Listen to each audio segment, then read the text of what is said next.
Hi friends, welcome back to my channel. జ్యోత్స్నాకి దిమ్మ తిరిగే షాక్ ఇచ్చిన దీప.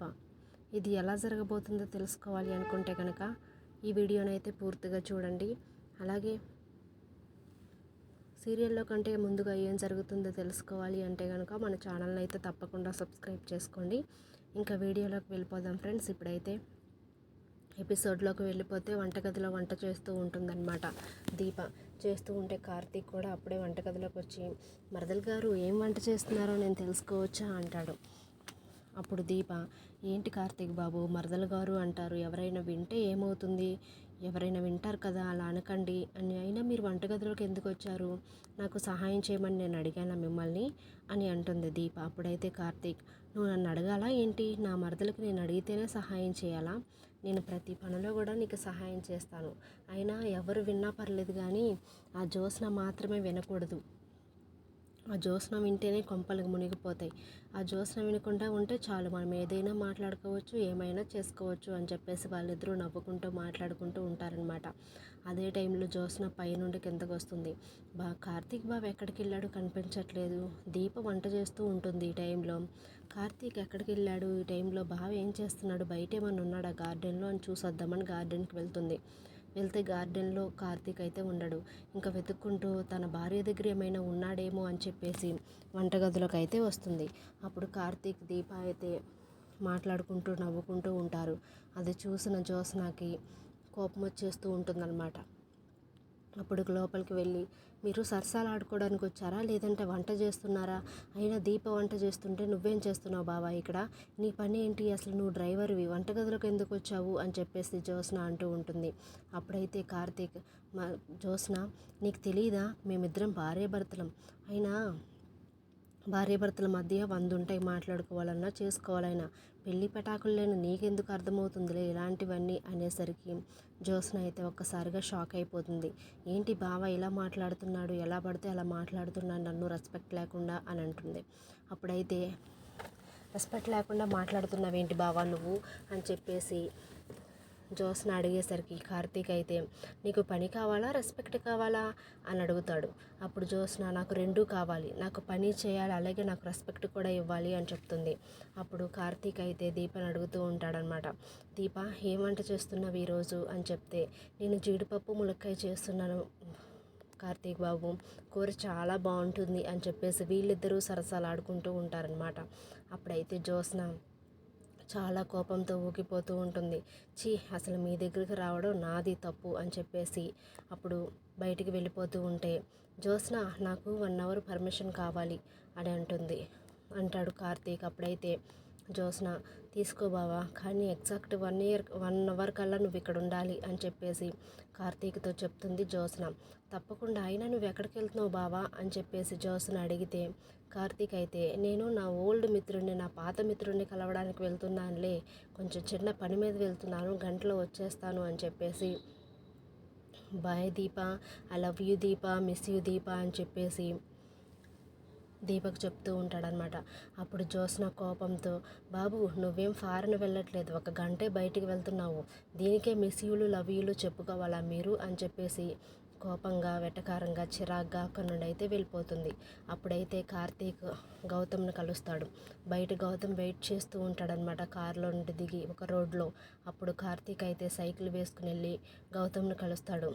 హాయ్ గౌతమ్, ఎలా ఉన్నావు, బాగున్నావా, చాలా రోజులు కనిపించాను, అలాగే చాలా రోజులు కలుసుకున్నాం కదా మనము అని చెప్పేసరికి గౌతమ్ అయితే మనసులో అనుకుంటూ ఉంటాడు, ఏంటి కార్తీక్ నన్ను పిలిచాడు, నన్ను రమ్మని చెప్పాడు ఏదో మాట్లాడాలని, ఏం చెప్పాలనుకుంటున్నాడు, దీపని చంపబోయింది నేనే అని తెలుసుకున్నాడా, లేకపోతే ఏంటి అసలు ఏం జరిగింది అని చెప్పేసి అనుకుంటూ ఉంటాడనమాట.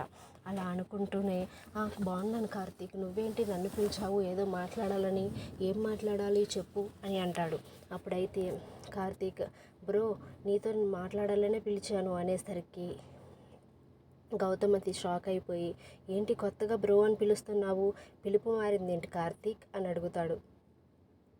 అప్పుడైతే కార్తీక్, నా తోడల్లుడు కదా, నువ్వు నాకు బ్రదర్వే అవుతావు, ఎందుకంటే నా మరదల్ని పెళ్లి చేసుకోబోతున్నావు కాబట్టి నాకు బ్రదర్ అవుతావని బ్రో అన్నానులే బ్రో, ఇందులో ఏముంది అని కార్తీక్ అయితే చాలా వెటకారంగా సమాధానం చెప్తాడు. అప్పుడైతే గౌతమ్, ఇంకా అక్కడ పెళ్ళి ఆల్రెడీ మీ ఆవిడ దీప వల్ల ఆ పెళ్ళి ఆగిపోయింది కదా, నిశ్చితార్థంలో నన్ను కొట్టి నన్ను ఒక రోగని నేను ఒక క్యారెక్టర్ లేని వాడిని నా మీద ముద్ర వేసి నిశ్చితార్థాన్ని ఆపించింది కదా దీప, ఇంకెక్కడ పెళ్ళి అవుతుంది మా ఇద్దరికి చెప్పు కార్తీక్ అని అనగానే కార్తీక్ అయితే అది మాట్లాడటానికే వచ్చాను బ్రో, మళ్ళీ నువ్వు మీ అమ్మ నాన్న తీసుకొని ముహూర్తాలు పెట్టించుకోవడానికి రా, జ్యోత్స్నాన్ని పెళ్లి చేసుకోవడానికి రా, జ్యోత్స్న పెళ్లి మాటల గురించి మాట్లాడు ఇంటికి వచ్చి అని అంటే గౌతమ్ అయితే షాక్ అయిపోతాడు. ఏంటి నువ్వు పెళ్లి గురించి మాట్లాడమంటున్నావు, ఏమైంది, అయినా మేము అందరూ కలిసిపోయారా ఏంటి, మళ్ళీ పెళ్లి గురించి మాట్లాడమంటున్నావు అని అంటాడనమాట. అప్పుడైతే కార్తీక్, అదేం లేదు బ్రో, మా అత్తయ్య మావయ్య కుటుంబం అంతా సంతోషంగా ఉండాలి అంటే జ్యోత్స్న పెళ్లి చేసుకుని వెళ్ళిపోవాలి, అలా జ్యోత్స్న పెళ్లి చేసుకుని వెళ్ళిపోతేనే ఆ కుటుంబం సంతోషంగా ఉంటుంది, ఆ కుటుంబ సంతోషం కోరుకునేవాడిని కదా నేను, అందుకని చెప్పేసి ఇలా మాట్లాడుతున్నాను అంతే, మరి ఎప్పుడు వస్తున్నావు నువ్వు పెళ్లి గురించి మాట్లాడటానికి అని చెప్పగానే గౌతమ్ అయితే, నిన్ను నమ్మొచ్చా కార్తీక్, ఈసారి అయితే దీప ఏమీ అడ్డు రాదు కదా అని అంటాడు. నా భార్యని అడ్డు రాకుండా చూసుకోవడానికి నేనున్నాను, నాది బాధ్యత, నా భార్య అయితే నీకు అడ్డు రాదు, నువ్వు వచ్చి మాట్లాడు అని అంటే, ఎప్పుడొస్తావు గౌతమ్ అని కార్తీక్ అడుగుతాడు. అప్పుడైతే గౌతమ్, ఎప్పుడూ కాదు, ఇప్పుడు నువ్వు వెళ్ళగానే నేను వస్తాను అని అంటాడు. కార్తీక్ అయితే, నేను నేను వచ్చి నీతో మాట్లాడినట్టు మాత్రం చెప్పకు బ్రో అని అంటాడు. ఏమైంది చెప్తే అని గౌతమ్ అడిగినప్పుడు, ఎందుకు ఆ మంచితనం అంతా నీకే ఉండాలి, నాకెందుకు, మంచి పేరు మొత్తం నీకే రావాలి గౌతమ్ అని చెప్తే, సరే నేనైతే వస్తున్నాను అని చెప్పేసి గౌతమ్ బయలుదేరి ఇంటికి వస్తాడు. ఇంటికి రాగానే పైన జ్యోత్స్న పారు అయితే పైన నుంచి మాట్లాడుకుంటూ ఉంటారు. హాల్లో అయితే శివనారాయణ అలాగే దశరథ కూర్చొని మాట్లాడుకుంటూ ఉంటారు బిజినెస్ విషయాలు. ఈ టైంలో అయితే గౌతమ్ వచ్చి నమస్తే అండి అని చెప్పగానే శివనారాయణ అలాగే దశరథ అయితే, రా బాబు రా, లోపలికి రా, బయట నుంచున్నావేంటి, లోపలికి రా బాబు అని శివనారాయణ పిలుస్తాడనమాట. అప్పుడైతే జ్యోత్స్న షాక్ అయిపోతుంది. గౌతమ్ ఏంటి ఇప్పుడు వచ్చాడు అని చెప్పేసి పారిజాతం అయితే జ్యోత్స్నతో అంటుంది. జ్యోత్స్న అయితే, అసలే నా టైం బాగోలేదు, ఈ టైంలో వీడొచ్చాడేంటి, ఒక ఫోన్ లేదు, ఒక మెసేజ్ లేదు, వాడు వచ్చినట్టు వాడు వచ్చేసాడు అని చెప్తుంది జ్యోత్స్న అయితే. అప్పుడు శివనారాయణ దశరథ అయితే, రా బాబు రా అని చెప్పి గౌతమ్ని పిలిచి కూర్చోబెట్టి, దశరథ అయితే, సుమిత్ర రా ఒకసారి బయటికి అని చెప్పేసి సుమిత్రని పిలుస్తాడు.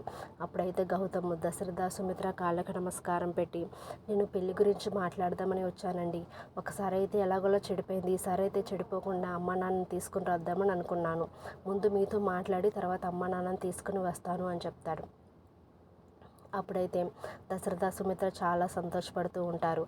జ్యోత్స్న అయితే చాలా కంగారు పడిపోతూ ఉంటుంది. ఏడేంటి చెప్పా పెట్టకుండా పెళ్లి చూపులకు వచ్చాడు, పెళ్లి మాట్లాడడానికి వచ్చాడు, పెళ్లి మాటలు మాట్లాడడానికి వచ్చాడు, అసలు ఏం జరిగింది అని అనుకుంటూ ఉంటుంది.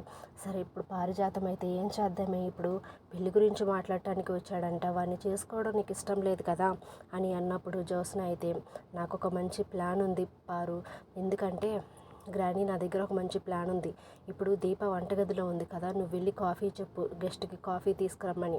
దీప గౌతమ్ను చూడగానే ఊగిపోతుంది కోపంతో, ఆ కాఫీ తీసుకొచ్చి గౌతమ్ మొహం మీద కొడుతుంది. మళ్ళీ వాడు వెళ్ళిపోతాడు, ఇంకా ఈసారి ఇంటి జోలికి కూడా రాడు అని చెప్పగానే పారిజాతం అయితే చాలా సంతోషంగా ఫీల్ అవుతూ, ప్లాన్ ఎదిరిందే, నేను నడిపిస్తాను ఇంకా అని చెప్పేసి వంటగదిలోకి వెళ్ళి దీపకు చెప్తుంది. దీప గెస్ట్ వచ్చారు, కాఫీ తీసుకురా అని చెప్పగానే దీప అయితే కాఫీ తీసుకుని వస్తుంది. కాఫీ తీసుకుని వచ్చి గౌతమ్ దగ్గరికి రాగానే గౌతమ్ కంగారు పడిపోతూ ఉంటాడు. మొన్న అసలు నిశ్చితార్థంలోనే నా చెంప పగలగొట్టింది, ఈసారి వేడివేడి కాఫీ నా మొహం మీద పోస్తుందో ఏంటో అనుకునే లోపే దీప అయితే వచ్చి, నమస్కారం గౌతమ్, నన్ను క్షమించండి, లాస్ట్ టైము మిమ్మల్ని పొరపడ్డాను, మీరు మంచివారు కాదని నేను చాలా పొరపడ్డాను, కానీ మీరు చాలా మంచివారు అని అనేసరికి జ్యోత్స్న ఒక్కసారిగా షాక్ అయిపోతూ ఉంటుంది. ఏంటి దీప ఎలా మాట్లాడుతుంది, చూసి కోపంతో ఊగిపోతుంది అనుకుంటే ఇంత పాజిటివ్గా మాట్లాడుతుంది ఏంటి అని అనుకుంటూ ఉంటుంది. పారిజాతం కూడా ఒక్కసారిగా షాక్ అయిపోతూ ఉంటుంది. అప్పుడైతే దీప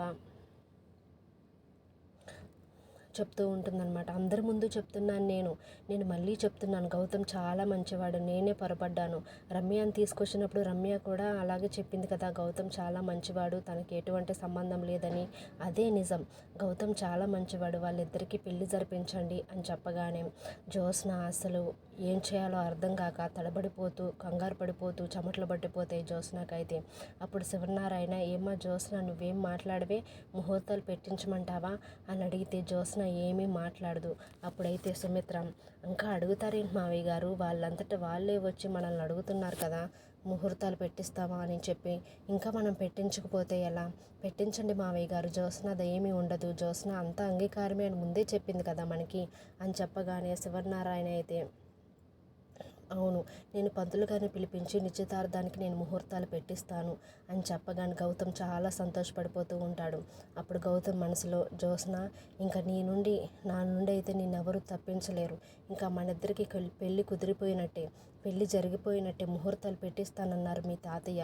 ఈసారి అయితే దీప కూడా అడ్డులేదు, మన పెళ్ళి అయితే ఆగదు, ఖచ్చితంగా జరిగిపోతుంది అని మనసులో ఈ ఆస్తంతా నా పేరు మీదకి వచ్చేస్తుంది, నీ పేరు మీద ఉన్న ఆస్తంతా నా పేరు మీదకి వచ్చేస్తుంది అని అనుకుంటూ ఉంటాడు. జ్యోత్స్న అయితే షాక్లో ఉండిపోయి ఏం మాట్లాడాలో అర్థం కాక ఆలోచిస్తూ మనసులో అనుకుంటూ ఉంటుందన్నమాట. అసలు సడన్గా గౌతమ్ వచ్చి పెళ్లి మాట ఎందుకు ఎత్తాడు, అసలు ఏం జరిగింది, కనీసం నాకు ఫోన్ చేయలేదు, మెసేజ్ చేయలేదు, జ్యోత్స్న రానా పెళ్లి గురించి మాట్లాడినా అని కూడా చెప్పకుండా అలా వచ్చేసి పెళ్లి గురించి మాట్లాడేడేంటి, అసలు ఏం అర్థం కావట్లేదు అని అనుకుంటుంది. ఇంకా ఏం జరగబోతుందో నెక్స్ట్ ఎపిసోడ్లో చూద్దాం. Thank you for watching.